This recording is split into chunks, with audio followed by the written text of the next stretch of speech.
Evangelho de João, capítulo 10, versículos 17 e 18, está escrito: Por isso o Pai me ama, porque dou a minha vida para tornar a tomá-la.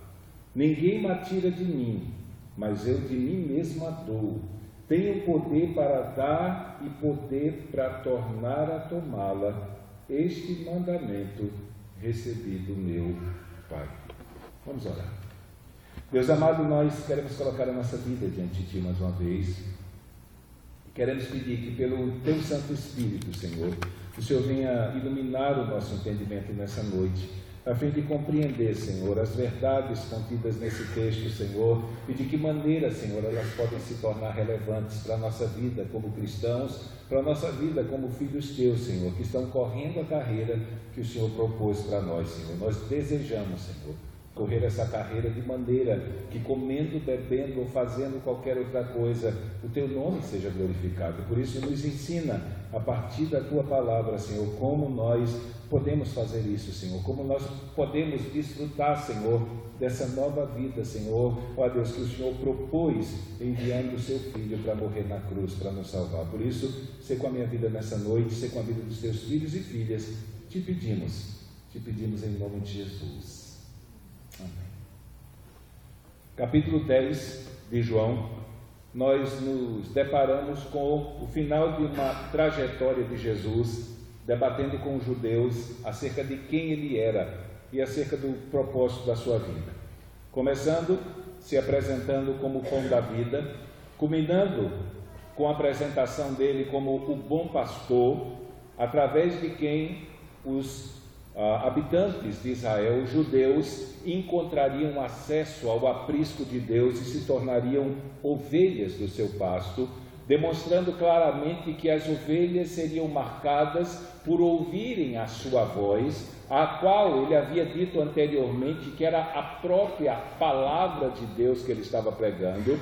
Ele vai afirmar posteriormente que quem é de Deus ouve as palavras de Deus e que as suas ovelhas ouvem a sua voz. Ele deixa claro para os judeus que se eles não estavam ouvindo a sua voz, se eles não estavam ouvindo e dando ouvidos àquilo que ele ensinava e àquilo que ele anunciava, isso era porque eles não eram ovelhas do aprisco de Deus, não eram ovelhas do rebanho de Deus, ainda que fossem descendentes de Abraão, ainda que fossem parte da nação de Israel, fossem parte do povo que Deus havia escolhido para manifestar a sua glória nesse mundo.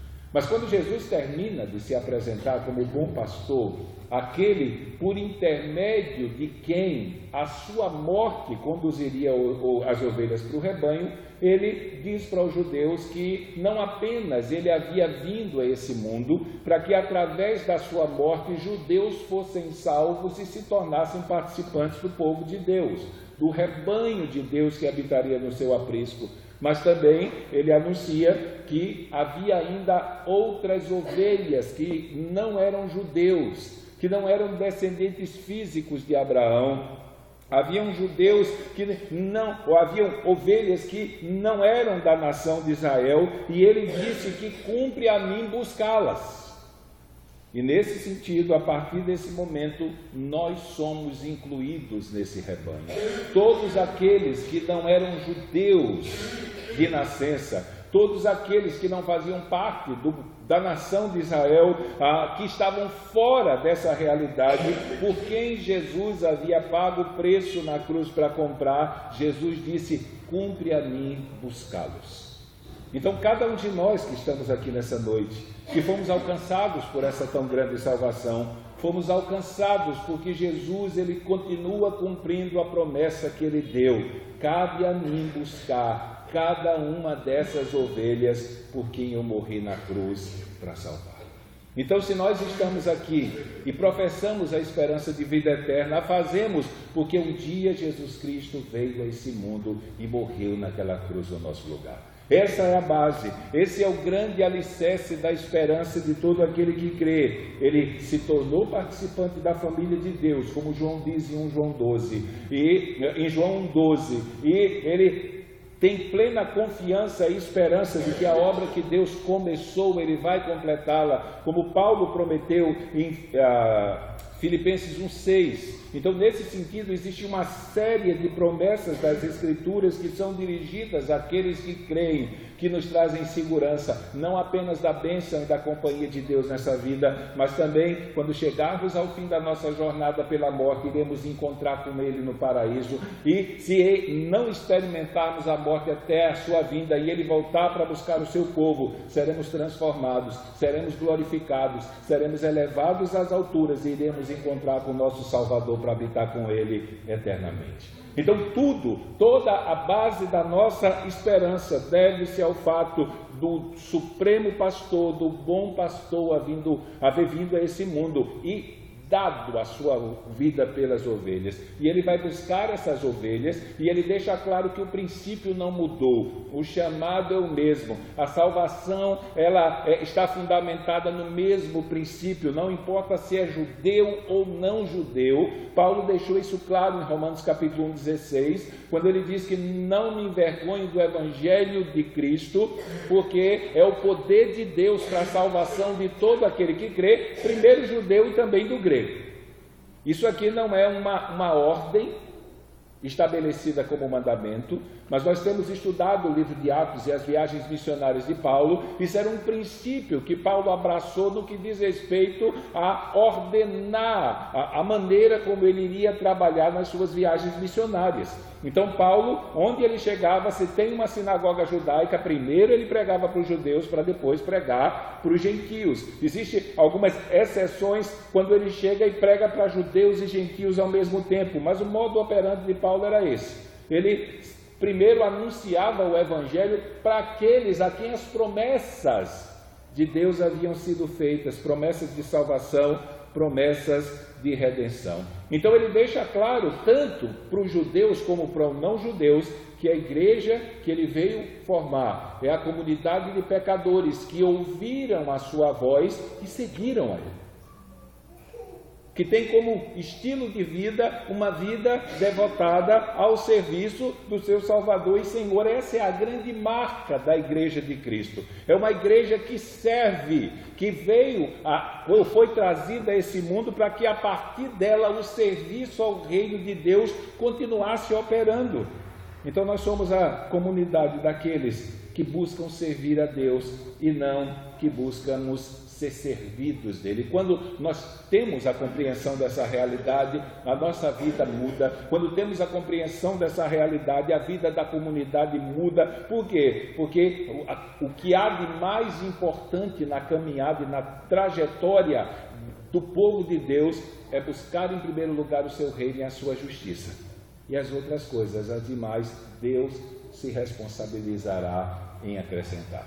Então, os judeus, que eram ovelhas do rebanho de Deus, eram aqueles que ouviram a voz de Jesus Cristo e o seguiram. As ovelhas que fazem parte do rebanho de Deus e que não são judeus como nós, são aqueles que ouviram o chamado do Supremo Pastor e o seguiram. E agora o servem nessa carreira que Deus propôs para eles, a fim de que eles possam chegar bem no fim da caminhada e receber a devida recompensa por isso. Então tudo se resume na obra que Jesus Cristo veio a realizar enquanto esteve aqui nesse mundo. Toda a nossa esperança e confiança deve-se a isso. Hoje pela manhã estivemos reunidos aqui no templo para celebrar a ceia do Senhor e nós estivemos abordando essa realidade do poder e dos benefícios que a obra de Jesus Cristo na cruz do Calvário trouxe para a minha vida e para a sua vida como pecador redimido, trouxe para a minha vida e para a sua vida como cristãos. Hoje abordamos pelo menos 5 aspectos da cruz do Calvário e os benefícios que a obra de Cristo trouxe para nós. A ideia hoje de manhã apresentada é o que significou a obra de Jesus Cristo na cruz do Calvário para você. O que significa o sacrifício de Cristo na cruz do Calvário pela sua vida. Então, 5 coisas nós abordamos. Primeiro, que o sacrifício de Cristo na cruz do Calvário foi um sacrifício expiatório, um sacrifício que tem como propósito solucionar o maior problema que o ser humano tem diante de Deus, que se chama pecado. Se o homem está afastado de Deus, ele está afastado de Deus por causa do pecado. Se o homem está à mercê da morte o alcançar, é por causa do pecado. Se ele corre o risco de enfrentar a morte e depois da morte enfrentar a condenação eterna, é por causa do pecado. E não existe nada, absolutamente nada, que nós como homens, como seres humanos, possamos fazer para solucionar esse problema. Se depender de nós, ou se dependesse de nós, ou das nossas obras, ou dos nossos esforços, ou da nossa sabedoria, a perdição eterna seria a nossa recompensa certa. Mas Deus, Ele envia o seu Filho a esse mundo. E Ele faz com que o seu Filho assuma uma natureza humana sobre si, a fim de que o derramamento do sangue do seu Filho naquela cruz trouxesse perdão, e não apenas perdão, trouxesse purificação completa dos nossos pecados aos olhos da justiça de Deus. É por isso que Paulo pode dizer que nenhuma condenação há para aqueles que estão em Cristo Jesus. É por isso que Jesus pode dizer que quem ouve as minhas palavras e crê naquele que me enviou tem a vida eterna, não entra em juízo, porque já passou da morte para a vida. E ele pôde dizer isso, e Paulo pôde dizer isso porque o sacrifício de Cristo, ele foi poderoso, ele foi definitivo e ele foi suficiente para conceder e conferir ao pecador essa tão grande libertação. Então, quando participamos da ceia do Senhor, nós nos lembramos que a partir do derramamento do sangue do Filho de Deus como sacrifício pelos nossos pecados, e pela fé nele, os nossos pecados foram perdoados, os nossos pecados foram purificados aos olhos de Deus. Por isso a justiça de Deus não pode mais nos cobrar. Segunda coisa é que Jesus Cristo não apenas se ofereceu como sacrifício pelo nosso pecado, mas ele nos comprou, ele comprou um povo para si. Ele não fez uma aposta, ele não realizou uma obra para ver se por acaso alguém iria olhar para o que ele fez depois de ter ouvido acerca da sua história e iria dizer: eu quero seguir esse Senhor. Não foi isso que ele fez. Ele comprou um povo para si. E é por isso que no versículo anterior, no versículo 16, ele diz: cumpre a mim ir buscar cada um deles.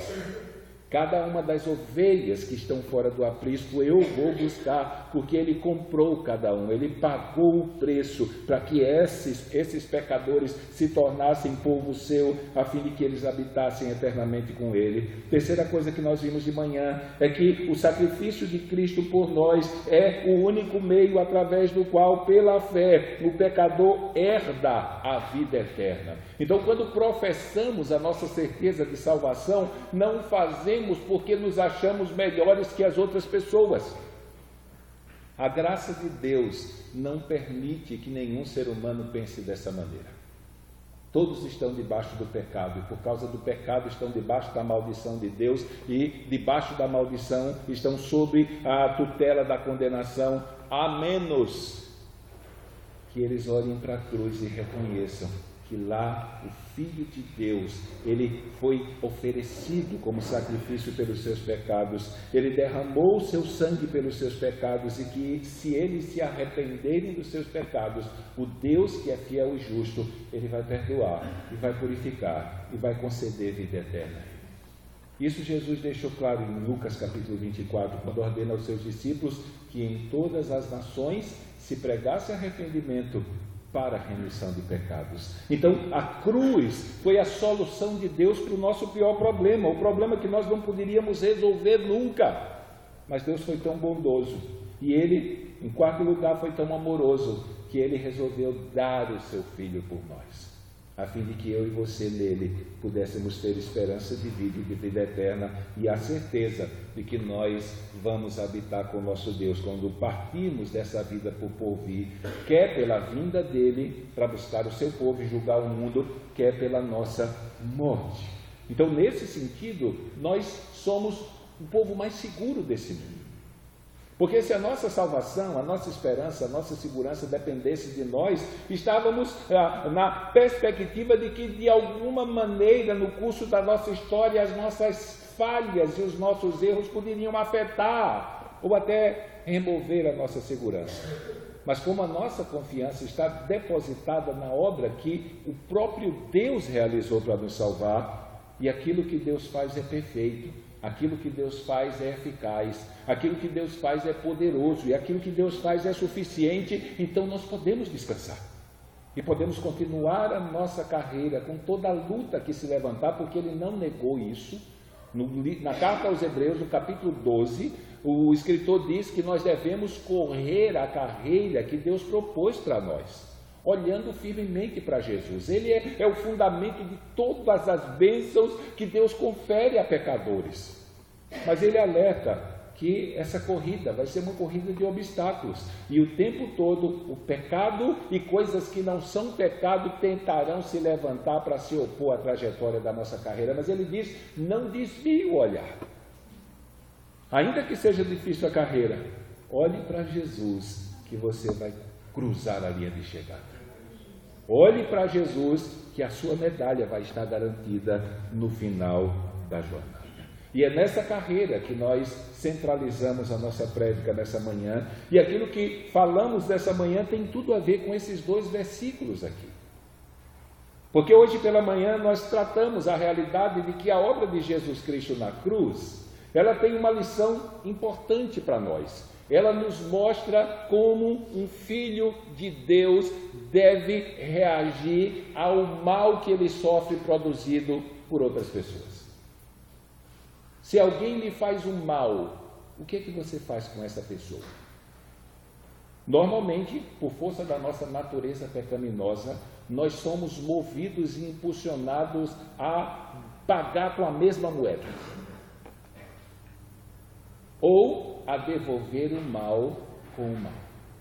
Mas nesse sentido, quando nós olhamos para a cruz de Cristo, nós enxergamos claramente que essa nunca deve ser a atitude de um filho de Deus, porque Jesus Cristo veio a esse mundo por causa dos males que nós causamos a Deus, e Ele não veio a esse mundo para devolver a nós todo o mal que nós fizemos contra Deus, mas Ele pagou naquela cruz todo o mal que nós fizemos contra Deus com o bem. E aí Paulo nos ensina lá em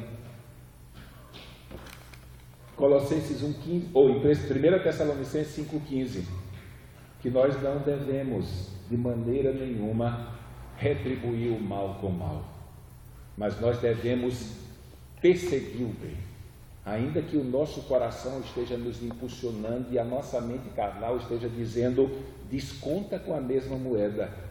Nós que sabemos que não é isso que Deus quer, nós vamos perseguir o bem e vamos fazer por aquela pessoa que nos fez o mal o bem devido, o bem que ela não merecia, porque foi isso que Jesus Cristo fez por nós. Então aqui nesse texto de João, a ideia do texto que acabamos de ler é muito parecida com essa que meditamos nessa manhã, porque Jesus, do versículo 11 ao 15, ele aborda a realidade de que através da morte dele é que as ovelhas teriam acesso ao aprisco. Era por intermédio de toda essa obra sacrificial que ele realizou quando veio a esse mundo, que os verdadeiros filhos de Deus iriam se revelar através de um ato de fé nele. O próprio escritor aos Hebreus vai dizer que através da sua paixão e morte, ele conduziu muitos filhos à glória. Então os filhos de Deus que existem, eles existem por causa da obra de salvação realizada por Jesus Cristo quando veio a esse mundo, e mais nada.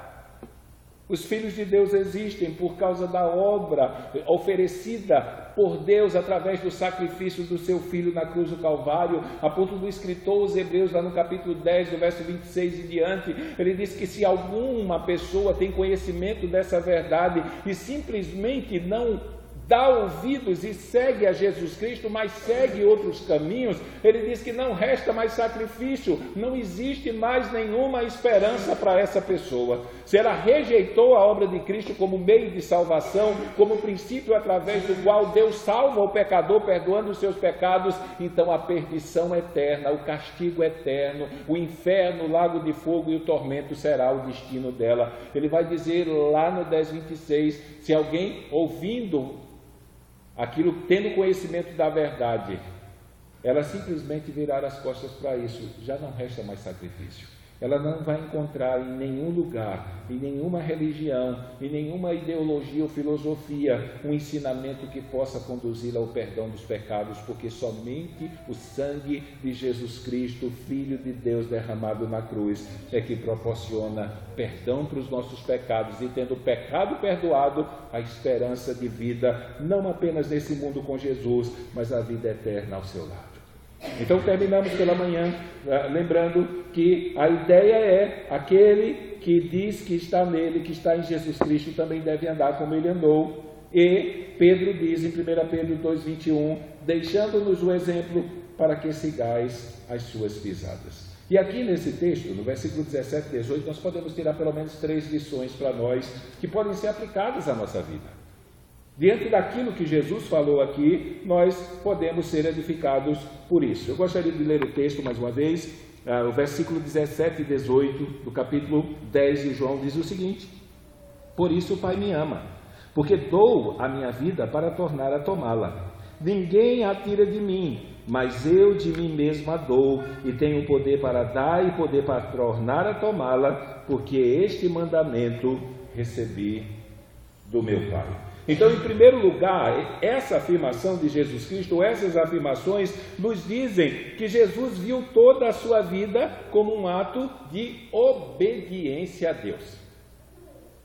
Ele veio a esse mundo com um propósito definido.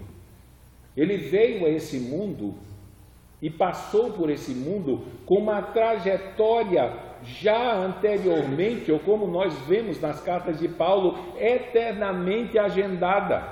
Tudo aquilo que aconteceu com Jesus Cristo enquanto ele estava aqui nesse mundo tinha como propósito que ele realizasse completamente a vontade do seu Pai Celestial no que diz respeito à obra que salvaria a minha vida e a sua vida.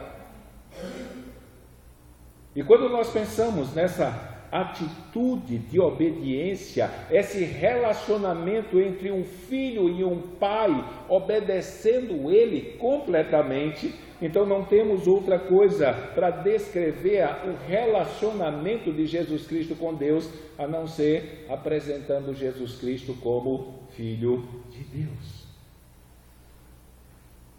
O que identifica a relação de um filho com o pai? Em boa parte, é o quanto esse filho é obediente a ele. Hoje em dia nós temos algumas dificuldades por força da desestruturalização da família, por ideologias que têm como propósito destruir o padrão que Deus estabeleceu, e como consequência disso, muitas vezes, os jovens, eles são contaminados com isso, e eles querem viver as suas vidas libertos de qualquer tipo de exercício de autoridade que os pais possam fazer ou atribuir a eles. Isso não afeta só a vida da família, afeta a vida da sociedade de maneira geral. Nós vivemos numa era em que as pessoas, elas querem não ser livres, elas querem ser libertinas. Elas querem simplesmente fazer tudo que lhe dá na telha, como se diz naquele provérbio popular, fazer tudo que vem à sua cabeça sem que ninguém lhe imponha limites ou diga a ela, não faça. Mas um verdadeiro filho de Deus não é assim.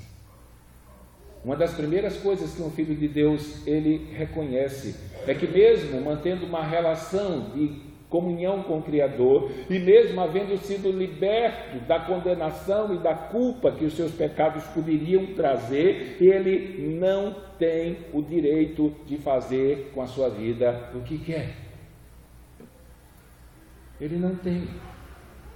A exemplo de Jesus Cristo, Deus nos deixou um padrão.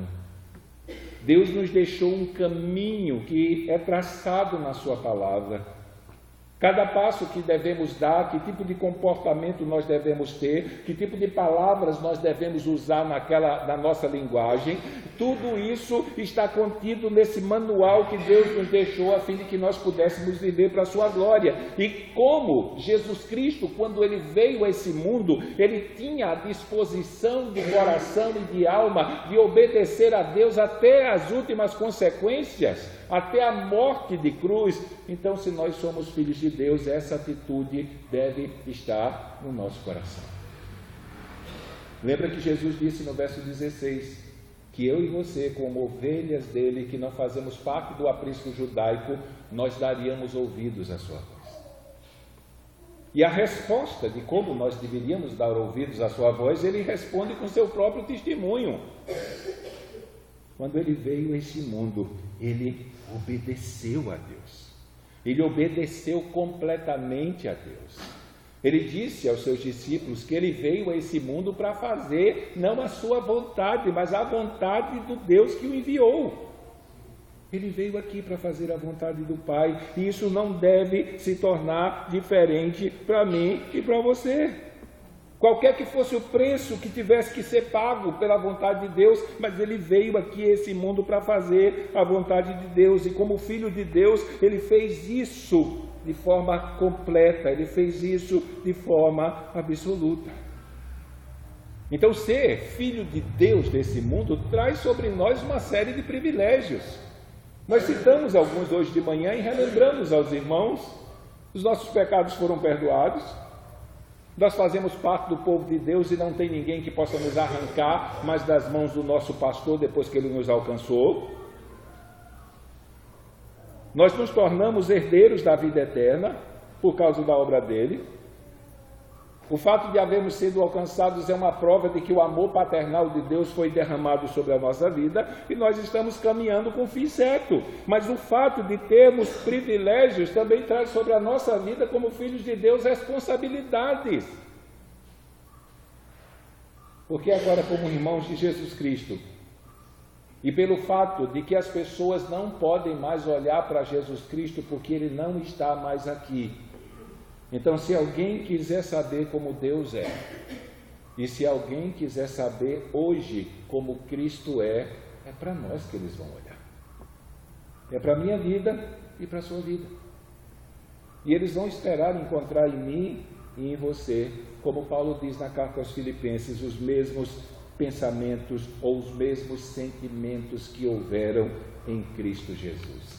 E aí o interessante é que não é sentimento de sensação, é um poder operante na alma que nos impulsiona a fazer a vontade de Deus, ainda que isso custe a nossa própria vida. Paulo aplica o mesmo princípio que Jesus usa aqui para a minha vida e para a sua vida, porque agora nós somos filhos de Deus nesse mundo. Então, como as ovelhas ouvirão a sua voz? E o que acontecerá com essas ovelhas? Elas seguirão a Jesus Cristo e elas desejarão serem parecidos com Ele. Então, nesse sentido, da mesma maneira que o padrão absoluto de obediência ao Pai foi a marca que identificou Jesus Cristo como Filho de Deus, não deve ser diferente com a minha vida e a sua vida. Apesar do pecado que opera em nós, apesar das atrações para o mal que ainda operam na nossa natureza, motivo pelo qual Jesus Cristo teve que vir a esse mundo, apesar de toda a tentação e provação que venhamos enfrentar, e não devemos maquiá-la. Eu estava contando aos irmãos que eu estava conversando com uma pessoa e ela frequentou uma igreja evangélica, ela saiu da igreja evangélica, ela estava dizendo: eu sei que eu tenho que voltar, e eu saí, mas eu me sinto tão fraca. Eu fui dizer para ela que o problema dela não era de fraqueza, era de desobediência. Era um problema de rebeldia contra o Criador. Ela teve conhecimento da verdade e virou as costas. E aí o escritor aos Hebreus vai dizer de quanto maior castigo é merecedor uma pessoa que faz isso. Ela ouviu a mensagem de que somente em Jesus Cristo existe esperança, mas ela simplesmente virou as costas para isso. Então, o que marca de verdade a vida de um filho de Deus verdadeiro, daquele que João diz: mas aqueles quanto receberem no 12, deu-lhes o poder de serem feitos filhos de Deus, a saber, os que creem no seu nome. O que marca a vida desses filhos de Deus é justamente essa atitude contínua de obediência à vontade de Deus, que é visível na sua vida. Ele nunca vai ser uma pessoa perfeita, ele vai errar, mas ele vai se arrepender e vai lutar e vai continuar, porque há o desejo no seu coração de fazer a vontade de Deus. Fazer a vontade de Deus. Eu estava conversando com o pastor e o pastor estava desesperado esses dias. Se a gente olha para uma questão dessa aqui, então, quem é que está salvo? E eu disse para ele que o problema da caminhada cristã e da aferição dessas verdades é o tempo presente. Muitas vezes nós conversamos com pessoas que contam acerca de experiências que tiveram no passado com Deus, do quanto elas evangelizaram, do quanto elas realizaram obras para o reino de Deus, e hoje você olha para elas e parece que ela está falando de uma pessoa que não é ela, porque tudo aquilo que ela professava fazer no passado simplesmente ficou para trás, e hoje não há nenhum tipo de realidade na sua existência que possa, de alguma maneira, ligar ela àquela pessoa que ela disse que foi. E eu disse para ele que o problema da testificação de quem é filho de Deus é o hoje, é o agora. Não importa o que eu fui, o que eu fiz, o que eu realizei. O que importa para se definir, determinar quem de verdade é filho de Deus é o que eu sou, o que eu faço e o que eu realizo para Deus agora. Porque é possível começar a carreira falsamente. Como eu disse semana passada, com a crise do bode que pensa que é ovelha. Mas essa crise não dura muito tempo. Teoria da evolução é um engano, não existe. Bode nasceu bode, viveu bode, vai morrer bode. Não tem jeito dele virar ovelha no meio do caminho. A menos que o Criador pegue ele e transforme nele numa nova criatura. E quando Deus transforma o bode em ovelha, não tem jeito dele voltar a ser bode. Porque Paulo diz que o Deus que começou a boa obra, Ele vai completá-la. Ele assumiu o controle e Ele diz que vai completá-la. Então Jesus aqui nos mostra claramente que todo o curso da sua história, inclusive os seus sofrimentos e a sua morte, fazia parte de um plano de Deus, e Ele obedeceu à vontade de Deus até o fim. Segunda coisa que nós vemos aqui é que Jesus nos ensina com a sua obra que não existe glória sem cruz, gente. Mas essa é a grande esperança do povo evangélico da nossa era, pelo menos da maioria. Eles querem viver um paraíso na terra, sem que para isso eles tenham que experimentar o processo doloroso de transformação que Deus está realizando. Então não tem como chegar à glória sem passar pelo Calvário. E nesse sentido foi necessário que o próprio Filho de Deus sofresse para chegar à glória de novo. Quanto mais nós. O escritor aos Hebreus, ele deixa isso claro, lá no capítulo 12, depois de dizer que nós temos que correr a carreira que Deus propôs para nós, olhando firmemente para Jesus, o autor e consumador da nossa fé, deixando o peso e o pecado para trás. E ele diz por que nós temos que correr olhando para Jesus, porque esse peso e esse pecado produzirão alguns momentos de dificuldade, de dor e de sofrimento na nossa carreira. E ele nos ensina que para não desanimar na hora do sofrimento e da dor da carreira, nós olhamos para a cruz e vemos que até o Filho de Deus, para chegar à glória e para nos conduzir à glória, teve que sofrer. Se Deus fez seu Filho sofrer para conduzi-lo à glória, quem somos nós para reclamar? Na hora que o nosso Deus, como um Pai amoroso, nos disciplina como filhos, para que nós nos tornemos participantes da sua santidade. Então, nesse sentido, e eu vou usar uma linguagem que é chamada de linguagem de acomodação, porque Jesus era Deus, mas em seu exemplo de humanidade, uma das coisas claras e objetivas é que ele tinha plena consciência de que tudo aquilo que ele veio realizar não tinha possibilidade de falhar, porque fazia parte do plano do Criador. Foi Deus que havia planejado. Então a certeza de que aquilo que Deus havia planejado ia se consumar, e a certeza de que todos os benefícios que seriam produzidos por aquela obra iam acontecer, isso faz com que o escritor aos Hebreus diga que ele experimentou o seu maior momento de sofrimento com alegria. Ou como vimos na leitura de abertura da ceia dessa manhã, quando ele diz que ele verá o fruto do penoso trabalho da sua alma e se alegrará, porque com seu conhecimento o meu servo justo justificará muitos, porque a iniquidade deles levará sobre si. No capítulo 2, o escritor aos Hebreus vai dizer que por causa da sua paixão e morte, ele conduziu muitos filhos à glória de Deus.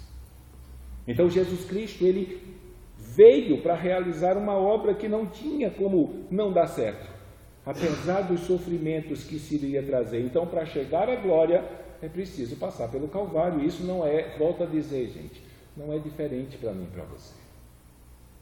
Muitas vezes nós encontramos cristãos deprimidos, entristecidos, perdidos na sua carreira, porque simplesmente eles não querem aceitar a realidade de que o seu Criador, como Deus que o pegou aprisionado ao pecado, escravizado ao pecado, cheio de manchas, tem o direito de agora começar a limpá-lo.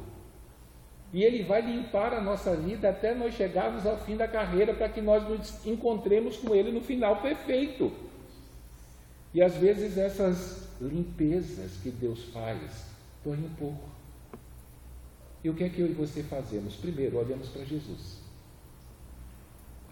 Para que eu e você pudéssemos ter o privilégio de sermos limpados por Deus, Ele teve que derramar o seu sangue lá no Calvário. E segundo, olhamos para Jesus de novo na linha de chegada. Se nós estamos sendo limpos por Ele aqui, é porque a nossa chegada lá está garantida. Deus está fazendo a obra na nossa vida. Então, simplesmente Jesus Cristo, Ele confiou, usando esse tipo de linguagem, pensando em nós, como tendo Ele como referência de exemplo. Ele creu que não seria abandonado por Deus em nenhum momento. Então, nesse sentido, a presença do Pai seria com Ele continuamente, e isso não é diferente conosco. Jesus prometeu que estaria conosco todos os dias, até a consumação do século. Está sofrendo, está doendo, está difícil, mas Ele disse: eu vou estar lá com você. E Paulo disse que nenhuma tentação vem senão humana, mas fiel é Deus, que juntamente com a tentação provê o escape, de sorte que possais suportar. Ainda quando pareça que nós estamos soltos do nada, saiba de uma coisa: Jesus Cristo está lá no lado, sustentando a nossa mão, e Ele vai nos conduzir até que a terra firme chegue de novo. Ele prometeu isso, Deus está fazendo uma obra. Então Jesus, Ele é nosso irmão, e como exemplo para nós, Ele foi um irmão plenamente obediente a Deus, e isso deve fazer parte da nossa vida. Ele foi um irmão que, para nos tornar participantes da sua família e nos conduzir à glória, Ele teve que sofrer, Ele teve que passar por momentos difíceis na sua jornada, Ele teve que ser julgado injustamente, ter sido castigado, açoitado injustamente, haver sido pregado numa cruz, e em sua humanidade haver experimentado a nossa morte, para que eu e você pudéssemos estar nessa noite celebrando a sua vida. Então, até que nós cheguemos ao fim da carreira, nós não podemos fechar os olhos para a realidade de que o peso e o pecado vão estar continuamente diante de nós. Então isso faz parte. Mas uma coisa nós sabemos, como Paulo diz em Romanos 8,18, é um sofrimento momentâneo. Existe um provérbio popular que diz que ninguém veio a esse mundo para semente. E uma coisa nós sabemos: a nossa luta pode até durar o tempo que nós estivermos aqui nesse mundo, mas ela vai acabar por toda a eternidade quando nós partirmos para encontrar com o nosso Senhor. Então, o sofrimento dessa vida ele é momentâneo, mas uma coisa nos enche de alegria e de esperança, é a glória. Por isso que Paulo diz em Romanos 8,18 que as aflições do tempo presente não podem ser comparadas à glória que está reservada para nós no porvir. Então está difícil agora, mas lá, quando chegarmos para encontrar o nosso Salvador, não terá mais dificuldade nenhuma, e nós estaremos com Ele eternamente. Existe uma frase que eu escutei alguns anos atrás, que dizia que ninguém constrói nada de valor do dia para a noite. Então nós temos uma carreira para correr. Nós temos uma jornada nessa vida que Deus determinou para cada um de nós. Alguns partem mais cedo, no sentido da idade, não porque foi fora do tempo, porque esse controle é de Deus. Alguns partem com 10, outros com 20, outros com 30, outros com 70, outros com 100 anos. Quem controla esse relógio é Deus. Então, nesse sentido, a carreira que Deus propôs para mim e para você deve ser bem corrida. E para ela ser bem corrida, isso vai exigir de cada um de nós, determinado esforço, e vai exigir de nós, no curso da carreira, alguns sacrifícios. Para nós conquistarmos vitórias é necessário que nós venhamos lutar aqui. E nesse sentido, para fazer a vontade de Deus, isso se tornará parte da nossa vida. Imagine, para tudo que nós vamos fazer aqui, nós temos que pagar um preço. Nós queremos ter conhecimento, mas conhecimento só se obtém com estudo. Podemos ter nascido pessoas sábias, mas se não estudarmos a seta da sabedoria, não vai poder apontar o caminho para nós. Então, eu quero conhecimento, eu tenho que estudar, não tem outra maneira. Eu quero ser hábil em alguma profissão, a única maneira de eu ser hábil em alguma coisa é eu praticando. Não tem jeito, não tem outro caminho. Se eu quero me tornar um atleta ou participar de qualquer esporte, não tem outro jeito de eu me tornar um atleta a não ser pelo treinamento e pela disciplina. Então não é diferente para mim e você como filho de Deus. Se eu quero viver como filho de Deus, como um imitador de Jesus Cristo, o primogênito da família, eu devo saber que a obediência a Deus vai exigir de mim. A exemplo de um atleta, que Paulo usa esse exemplo, vai exigir de mim treinamento e disciplina. O tempo todo eu sou tentado para sair do trilho. O tempo todo eu sou tentado para sair do caminho que Deus estabeleceu. Mas como eu sei que a vida cristã é uma vida sacrificial, eu vou permanecer no trilho. Com todos os apelos, com todo o impulso da minha vontade pecaminosa, eu vou permanecer lá. Eu vou. Jesus usou uma parábola para falar sobre isso. Ele falou sobre o caminho estreito e a porta estreita, o caminho largo e a porta larga. Então é uma decisão que nós vamos tomar. Vamos ter que tomar. Infelizmente, muita gente quer chegar no céu indo pela porta larga e pelo caminho espaçoso. O que aguarda as pessoas que seguem esse caminho é a perdição. Mas aqueles que escolhem a porta estreita e o caminho apertado, esses sim receberão glória no final. Existe um provérbio que diz o seguinte, que ninguém pode escolher o caminho fácil e alcançar algum tipo de glória ou grandeza. O caminho fácil não dá isso. Mas esse mesmo provérbio diz que ninguém pode optar pelo caminho difícil e não alcançar a glória e a grandeza. Então, nesse sentido, essa é a nossa trajetória. Esse é o nosso caminho como pessoas que querem imitar a Jesus Cristo, que querem refletir aquela expressão dele de que as minhas ovelhas ouvirão a minha voz. E quando elas ouvirem a voz de Cristo, o que é que será visto nela? Primeiro, uma vida de obediência a Deus. Segundo, uma vida de sacrifício, cuja compreensão dessa ovelha está devotada à certeza de que no final a glória espera. Em último lugar, pensando nas palavras de Jesus Cristo, nós podemos simplesmente observar, em terceiro lugar, que esse texto nos deixa de maneira inconfundível que a morte de Jesus foi absolutamente voluntária. Jesus não foi obrigado àquilo. Ele não foi condenado por um incidente da história, como alguns dizem. Ele almejou se tornar rei no meio dos judeus e os seus planos foram frustrados. Isso não aconteceu assim. Jesus Cristo, ele chegou até a cruz por vontade própria. Ele se entregou.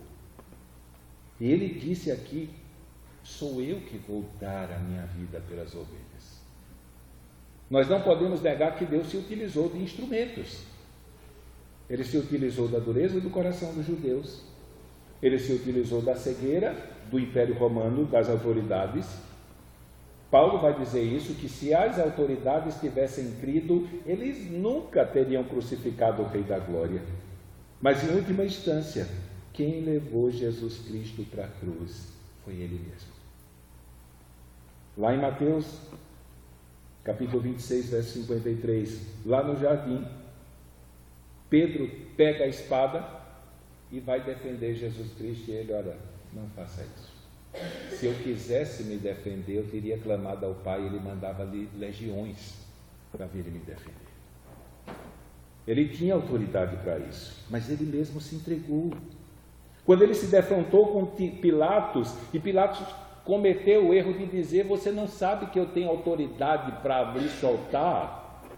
Ele olha para Pilatos e diz: olha, nenhuma autoridade você teria se do céu não fosse dado. Meu reino não é desse mundo. E ele volta a lembrar que se ele pedisse socorro, legiões de anjos iriam socorrê-lo. Então, nesse sentido, Jesus Cristo ele tinha pleno controle daquilo que estava sendo estabelecido. Nós vamos ver essa realidade dele com Pilatos lá no capítulo 19, quando estivermos expondo isso. E não foi um acidente, não foi um ato condenatório das autoridades romanas contra alguém que eles consideraram como um criminoso, um rebelde que queria se levantar contra o governo, mas foi a atitude de Deus se oferecendo para que eu e você pudéssemos ter a oportunidade de habitar com Ele para todo sempre. Existe uma história que é contada, que ocorreu na Primeira Guerra Mundial, em que havia um soldado francês, um rapaz novo, bonito. Se nós pudéssemos pensar na figura desse rapaz aqui, nós poderíamos dizer, um rapaz sarado. E no confronto, esse soldado foi ferido, e o ferimento, pelo menos no braço dele, foi tão grave que tiveram que amputar. E era um rapaz tão bonito assim, fisicamente, que o médico que fez a operação, ele ficou tão assim, consternado com a situação daquele rapaz, que ele não saiu do lado da cama dele até que ele voltasse à consciência. O médico não queria que ele descobrisse que havia perdido o braço por si mesmo. E aquele médico ficou ao lado daquele rapaz até que a anestesia passasse e ele recobrasse a sua consciência. E quando aquele rapaz ele recobra a consciência, o médico se dirige a ele e diz o seguinte: eu sinto muito lhe dizer que você perdeu o seu braço.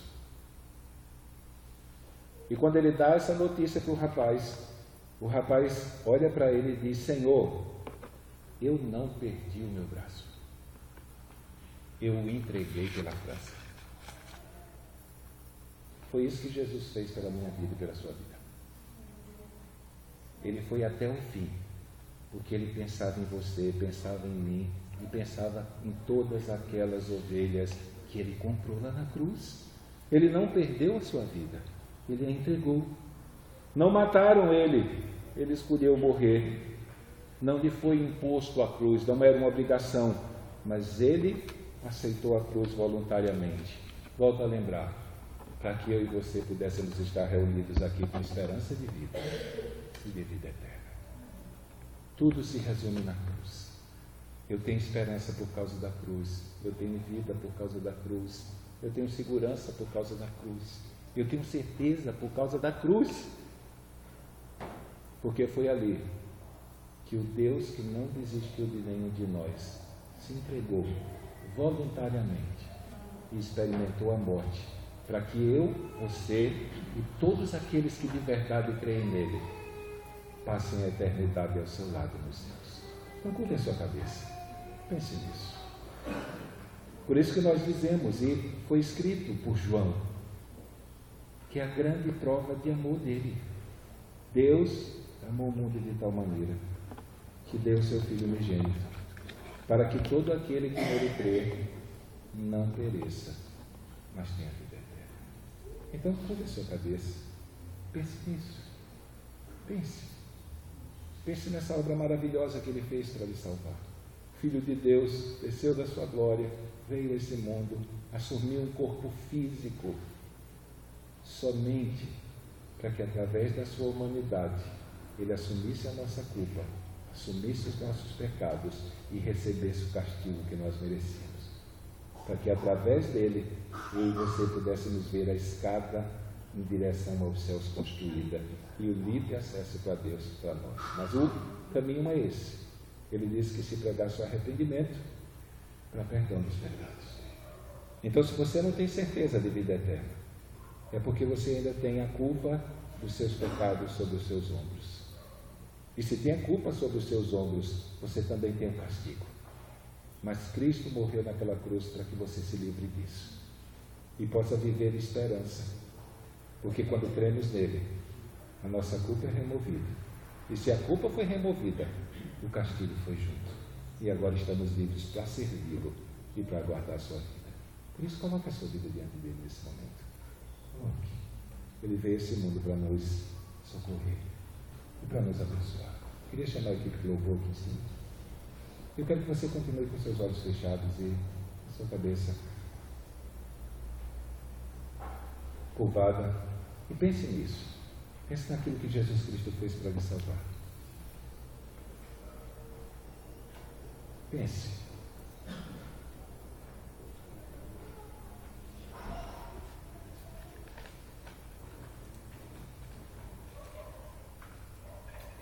Eu quero que você dê o olho fechado, medite. Mesmo que você saiba da música, não cante, mas ouça mais uma vez o que foi que o Filho de Deus fez pela tua vida, pela minha vida e pela sua vida. Você que ainda não tem essa esperança, se você crê de todo o coração nele nessa noite, creia nele, creia nele, creia nele. Ele diz que quem crê receberá a vida eterna.